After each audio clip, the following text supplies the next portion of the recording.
Salut à tous, aujourd'hui je vais te montrer comment créer une application facilement à partir d'un simple dessin. Alors aujourd'hui je vais te montrer comment utiliser Code Interpreter et utiliser toute la puissance de ChatGPT+. Bien sûr, il te faudra un abonnement ChatGPT+, pour pouvoir suivre ce tutoriel. Donc aujourd'hui je vais te montrer comment créer une application fonctionnelle, tu vois, comme tu peux le voir, et ça sans taper une ligne de code, grâce à des instructions précises. Je te montrerai aussi comment créer un plugin WordPress et modifier des fichiers Excel. Donc, tout ça a pour but de faire gagner du temps. Et qui dit gagner du temps, dit gagner de l'argent. Allez, c'est parti, on y va.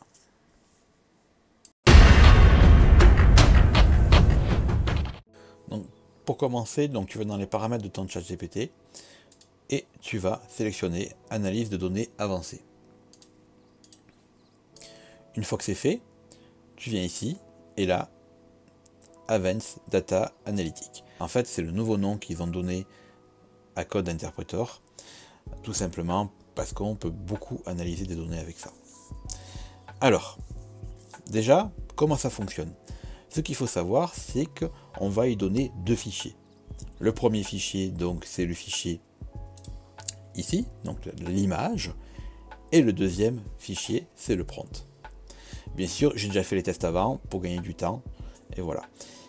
En faisant les choses correctement, donc en lui donnant une instruction donc dans un fichier texte, Code Interpreter lit beaucoup mieux. En fait, c'est pas comme un chat, il fonctionne en analysant vraiment les données. Donc si on lui donne des données en code, il comprend beaucoup mieux que si on tapait sur le chat.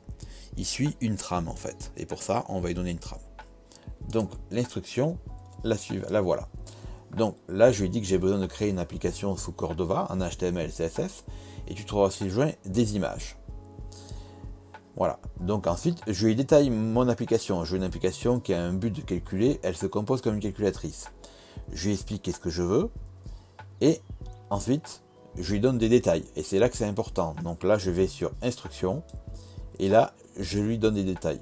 Déjà, commence à regarder l'image, à analyser, refait le design, crée un JavaScript, et ainsi de suite. Donc ensuite je lui dis de me créer un fichier HTML, un fichier CSS et un fichier JavaScript, et ensuite de tout compacter dans un zip. Voilà. Donc une fois que c'est fait, voilà ce qu'il m'a créé, donc ceci. Donc le voici ici. Donc là j'ai bien mon fichier HTML, hein, qu'on peut voir, donc on va le ouvrir dans le code. Voilà. J'ai bien un fichier HTML qui correspond, voilà, à ce que j'ai besoin. Bien sûr, il m'a aussi fait un fichier JavaScript. Et bien, je vais juste donner l'instruction et il m'a tout créé, il m'a tout codé. Je n'ai eu besoin de rien faire. Voilà. Alors, pour faire ça, en fait, qu'est-ce que j'ai fait? Donc, comme je te l'ai dit, j'ai créé une instruction.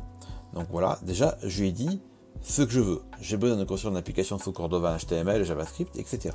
Je lui glisse mes fichiers instructions et ensuite, lui, il va commencer par lire le fichier instruction. Une fois que c'est fait, il détaille ce que je lui ai demandé pour vérifier que pour vérifier qu'il a bien compris ce que je lui demande. Ensuite, il analyse les images, donc l'image, hein, on voit qu'il analyse, il a un peu de mal, donc il analyse deux fois. Et ensuite, il me demande est-ce que ça me convient, etc. Moi, je lui dis oui, parce qu'à chaque fois, dans chaque étape, souvent il demande est-ce que je veux continuer ou pas. Et ça, c'est très bien, comme ça, si on voit qu'il y a une erreur, on peut le rectifier pour le renvoyer ou rectifier cette erreur pour qu'il recommence.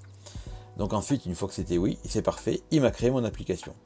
Une fois que mon fichier a été créé, il m'a fait un zip que j'ai téléchargé et que je t'ai montré.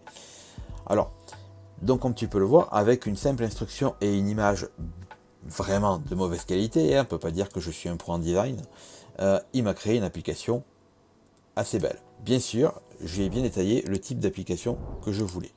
Et surtout le type de design que je voulais. En fait, c'est ça qui est important, c'est dans Interpreter, on va bien, dans notre fichier texte qu'on va y envoyer, bien détailler. Plus on détaille, mieux il comprend. Là, j'ai détaillé les couleurs, le design et la largeur maximale. Donc avec ça, il m'a créé quelque chose de complexe. Et on voit même que moi, dans mon cas, moi, j'ai pas de bouton calculer, lui, il me l'a mis. Il s'est dit, tiens, ça ne marche pas, je l'ajoute. Et ça, c'est quelque chose d'assez performant. Et c'est assez intéressant. Donc, qu'est-ce qu'on peut faire d'autre? Une amie m'a demandé de lui créer un site internet à partir des données de son propre site internet déjà actuel. Je résume, elle a un site de cuisine et elle voudrait récupérer ces données de son site de cuisine, des vieilles recettes qu'elle n'utilise plus trop, pour créer un autre site spécialisé dans quelque chose de rapide et facile. Donc pour ça, elle m'a donné un fichier XML, donc un fichier Excel, avec ces données. Et comme on peut le voir, elle a des données bien brutes. Alors moi, qu'est-ce que j'ai besoin? Elle me demande de reconstruire. Donc pour la chose que je vais faire, je ne vais pas prendre les données, il y en a à peu près 200 recettes, une par une, pour les reconstruire. Donc pareil, je fais appel à ChatGPT Interpreter pour créer son site internet. La première chose que je fais, elle veut un site sous WordPress, donc je vais exploiter ces données. Donc maintenant, qu'est-ce que je vais faire?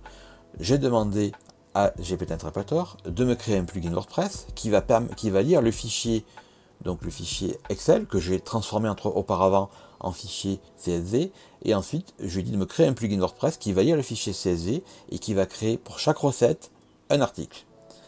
Parce que je suis un gros feignant, j'ai pas envie de m'embêter la vie, donc qu'est-ce qu'il va faire? Il va me créer un plugin WordPress spécifique à la demande que j'ai fait. Donc le nom, etc. Donc bien sûr, il me transforme mon fichier Excel en CVS, on le voit.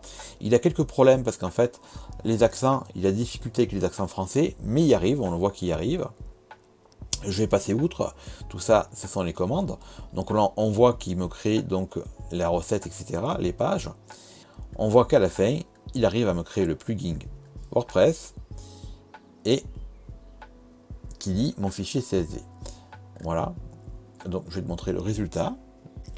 Donc là, Code Interpreter m'a créé un plugin WordPress qu'il a nommé recette facile. Donc il s'appelle ici donc import recette. Donc ce plugin va m'importer le fichier CSV qu'on a créé tout à l'heure. Et ce plugin va me permettre que chaque recette soit égale à un article. Voilà, chaque ligne donc dans le fichier CSV est égale à un article. Et en fait, tout simplement, je n'ai rien fait. Là, j'ai glissé donc le fichier CSV qui m'a créé, qui m'a modifié, etc. Je l'ai mis dedans. Et en fait, quand je vais dans l'article, qu'est-ce que je vois? Je vois que tout ça, ce sont les recettes qu'il a créées. Voilà, donc à peu près 194, pratiquement 200 recettes. Et si j'en clique sur une, je vois bien que voilà, il m'a créé, donc il a pris mon fichier CSV et il me l'a intégré automatiquement. Donc ça c'est intéressant, comme tu peux le voir, je n'ai rien codé. Je lui ai dit voilà le fichier d'origine, modifie-le parce qu'il y a des balises, etc., etc. Ensuite, une fois modifié, crée-moi un plugin WordPress. Donc il m'a créé un plugin WordPress qui me permettra d'intégrer ces données. Et il m'a tout créé. Moi j'ai rien à coder. Bon d'ailleurs j'ai quand même vérifié, hein, c'est quand même la meilleure des choses. Mais j'ai rien codé, je l'ai installé et ça marche nickel. Vraiment, c'est vraiment très performant. Et ça fait gagner beaucoup de temps. Bien sûr, tu trouveras dans la description toutes les instructions de ce que j'ai fait. Comme tu peux le voir, Code Interpreter de ChatGPT, donc d'OpenAI, est un outil super performant.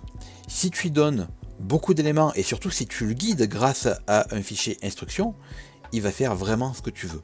Et ça, c'est vraiment pratique, ça te fait gagner du temps et ça te permet de coder 10 fois plus vite. Donc voilà, j'espère que cette vidéo t'a plu. N'hésite pas à poser des questions et abonne-toi si tu n'es pas abonné. Allez, à la prochaine vidéo.